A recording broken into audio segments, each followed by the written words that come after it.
Welcome to The Explainer. It's a huge question for so many businesses. What actually happens when your goods get to the Canadian border? Well, today we're going to pull back the curtain on that whole process. Because let's be honest, figuring this out is absolutely crucial if you want to avoid those super expensive delays. So, what does happen when your goods reach the Canadian border? It's probably the biggest question in commercial importing, right? And the answer, really, it all comes down to a super clear, two-step dance that every business has got to master. First, you report your goods. Second, you get them released. That's it. Okay, so here's what we're going to cover. We're literally going to follow your shipment's journey, step by step. We'll start with that initial report and release process. Then we'll get into what happens when, things don't go so smoothly. And we'll wrap up with how to stay on the right side of the rules. All right, Section 1, your goods border journey. Let's kick things off with the big one, the first principle of importing. This is the one rule you just can't get around. It's the foundation for everything else we're going to talk about. And here it is. The absolute bottom line is this. All commercial goods have to be reported to the Canada Border Services Agency, or CBSA. It doesn't matter if you're driving the truck yourself or if you've hired a giant shipping company. Every single thing has to be reported. It's step one, and it is absolutely non-negotiable. Okay, on to our next section, reporting before arrival. I love this subtitle, the digital handshake, because that's exactly what it is. This is the first really critical thing you have to do, and get this, it doesn't even happen at the border. It's all done beforehand, long before your shipment is even close to arriving. So the whole process kicks off with you electronically sending what's called Advanced Commercial Information, or ACI, to the CBSA. And that little word before is key. This isn't optional. It's mandatory. And you might be asking, why? Well, it's all about risk assessment. You're giving the CBSA a chance to screen everything for safety and security threats way ahead of time. It's a massive head start for them. Now, the central piece of this whole digital puzzle is something called the Cargo Control Document, or CCD. And on it, you've got this super important barcoded number called the Cargo Control Number, the CCN. The best way to think about the CCN? It's basically your shipment's passport. It's the unique ID that's going to follow your goods all the way through the system. So you might be wondering, okay, how do I actually send this data? Well, you've basically got two main options. For the big players, the high-volume shippers, they usually use something called EDI. Think of it as a direct, automated data pipeline from their computers straight to the CBSA's. But for most small and medium-sized businesses, there's a much simpler way. The CBSA has these secure websites, these portals like eManifest, where you can just go in and enter the data yourself. Super straightforward. All right, let's move on. Section 3 is all about getting your shipment released. So you've done your digital handshake, the goods have physically arrived at the border, now what? Well, now we move from arrived to authorized. This is where you get the official green light to actually bring your stuff into Canada. Okay, so after you've reported, you have to submit a formal release request. This is you officially asking the CBSA, hey, can I bring my goods in now? And here's the kicker. For pretty much everyone, this has to be done electronically. And remember that cargo control number we talked about? This is where it becomes critical. You have to link your release request to that CCN, which ties the whole story together. So what are your options for doing this electronically? Well, there are two main ones you need to know. First is PARS, the Pre-Arrival Review System. It's pretty straightforward, and it lets you get your data in up to 45 days early.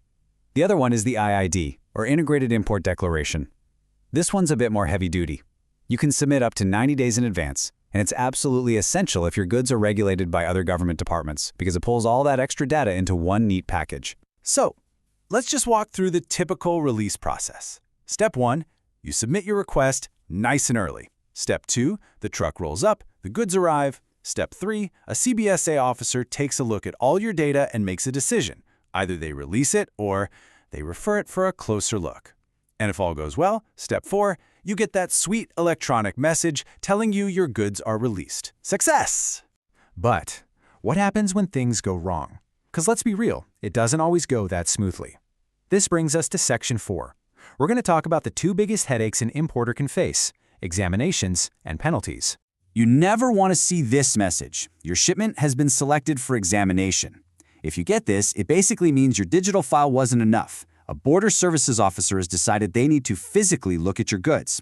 They're going to check everything: the description, the value, how many you have, to make sure it all lines up perfectly with what you said on your forms. And get this, once that decision is made, a clock starts ticking, loudly. The carrier usually has just 2 hours to get those goods ready for offloading so the officer can inspect them. That is an incredibly tight turnaround. And this, right here, is where a simple shipment can suddenly become a huge, costly logistical mess. So what does that mean for the carrier?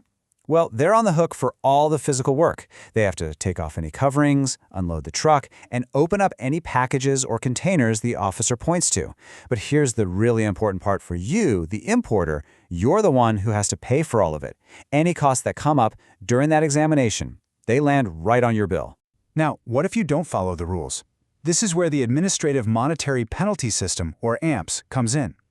This is basically the system the CBSA uses to hand out financial penalties to businesses that violate the rules. Its whole purpose is to make sure there are consequences for non-compliance and to keep the playing field level for everyone. And you can get an AMPS penalty for all sorts of things. It could be something like failing to pay your duties on time, or not providing the right info.